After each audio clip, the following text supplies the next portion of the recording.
Regarding screening test, a screening test should have is to identify unrecognized disease in people without sign and symptoms. It has three things: test factors, disease factor, and population. Test factor: it should have a good sensitivity and specificity, it should be reliable, and should be cost effective. Disease: treatment should be available, natural history should be known, agreed policy regarding treatment should be there, early treatment would benefit. Population: it should be acceptable for the population, and the results should be reliable and reproducible. Sensitivity is the probability that test will be positive in patient with disease.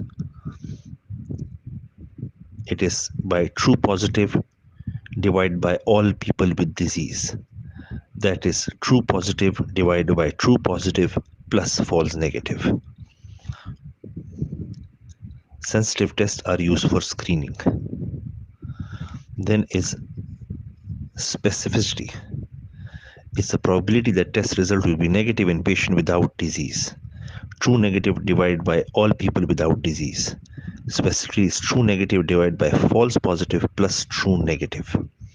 Useful for confirmation as they don't result in treatment of an unaffected individual.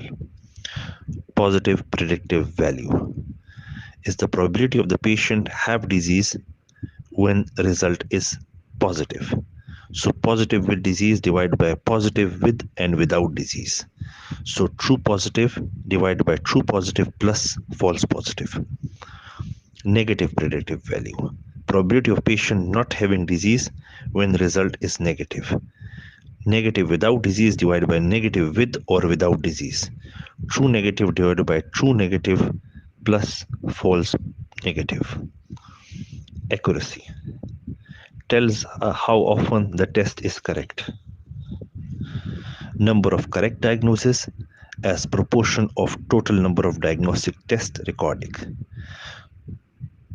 So true positive plus true negative divided by true positive plus false positive plus true negative plus false negative.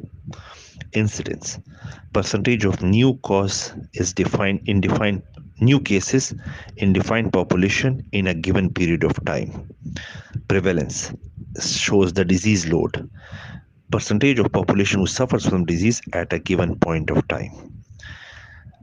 NNT, number needed to treat, express effectiveness of intervention, number of patients treated to achieve outcome once.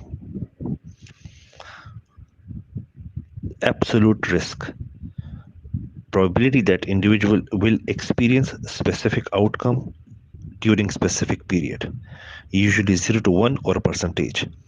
If absolute risk of developing condition is low, for example 0.001, then even if relative risk is large, risks still have small if factor present. Relative risk, ratio between the incidence of an outcome in two cohorts. So it risk in those exposed to risk divided by that in those not exposed. So it's experimental group divided by control group. If it is more than 1, risk of disease is higher in those with factors. If relative risk is more than 5, individual 5 times more likely to develop a disease if factor is present. Odd ratio, probability of having risk factor in those who developed the condition, used with case controlled retrospective studies. Tell about the strength about exposure and outcome. Relative risk reduction, percentage of outcome in intervention group compared to control experimental group divided by control event ratio. So if, for example, 100 patient with 30 deaths, risk ratio is 30 divided by 100, while the odd ratio is 30 divided by 70.